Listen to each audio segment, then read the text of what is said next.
Ralph, tell us about your involvement with sustainable practices as you've learned them from others and you've employed them in the grape growing business, and what kind of products that you've used in advancing that into your career, both when you were with Wente and since then. As I got started in on a sustainable program, and of course at that time they didn't even call it sustainable. It was just kind of a natural farming method as opposed to the conventional, which conventional was actually becoming the high tech at the time.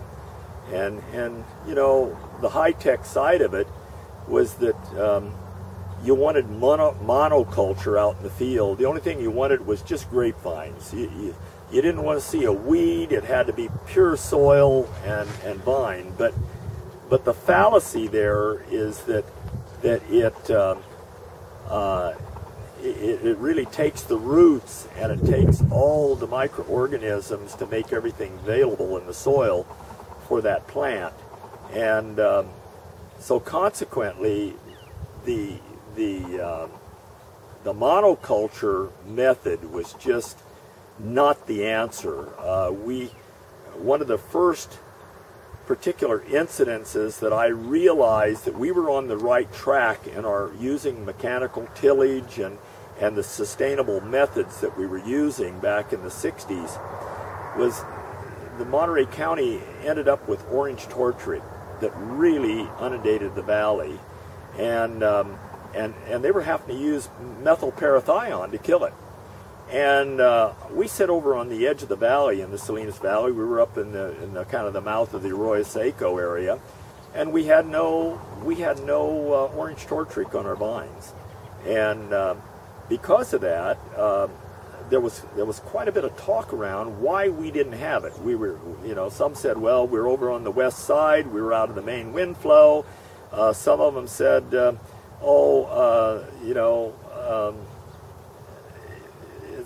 got to be a reason for it. They don't get the fog. There's all these different reasons why we didn't have orange tortree and everybody else did. And turned out my neighbor actually had it right beside us, and we didn't. You could go in 5 rows and couldn't find any orange tortree in our vineyard.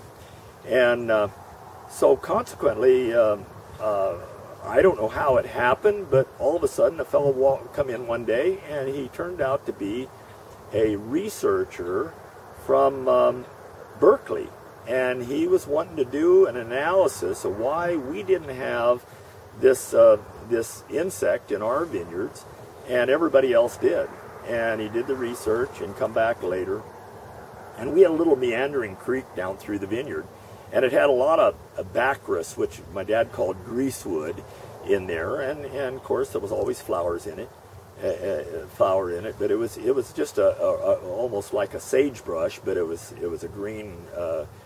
We called it greasewood because if you burn it, it burnt black like tires almost when you burned it, and it was dry.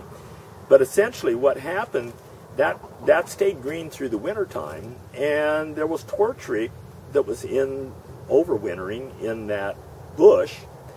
But there was also predatory wasps that were coming in and predatorizing all the orange tortree. And so we had a biological program that was going. Well, that really lit my fire. I thought, you know, this is the route we got to take.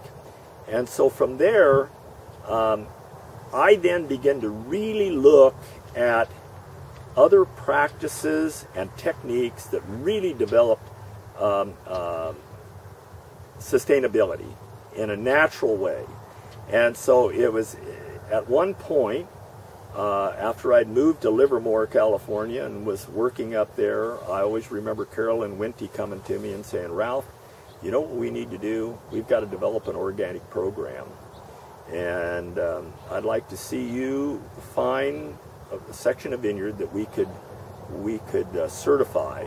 And so naturally, our big problem was powdery mildew control, and so naturally I went to a section of vineyard that was the rockiest, driest section that had the least mildew pressure, because I think that, hey, I gotta have an ace up my sleeve someplace.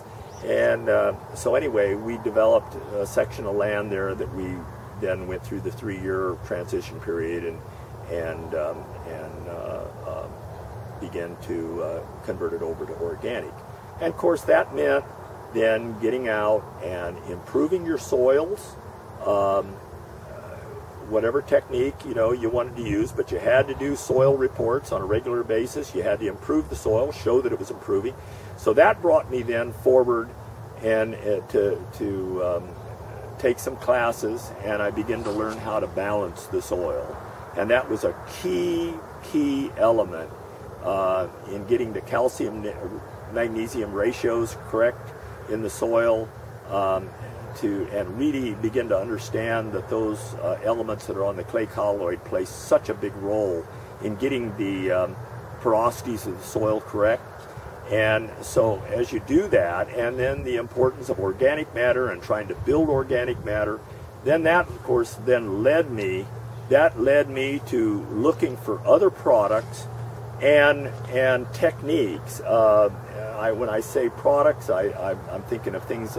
We started making compost. We began planting cover crops, and then of course I was looking for other nutrients that would enhance those techniques. And believe it or not, one of the finest products that I found when I was trying to advance those different techniques was Pacific Natural Fresh Fish Fertilizer from Great Pacific Bioproducts in Canada, and it really added to the program. The bottom line is it's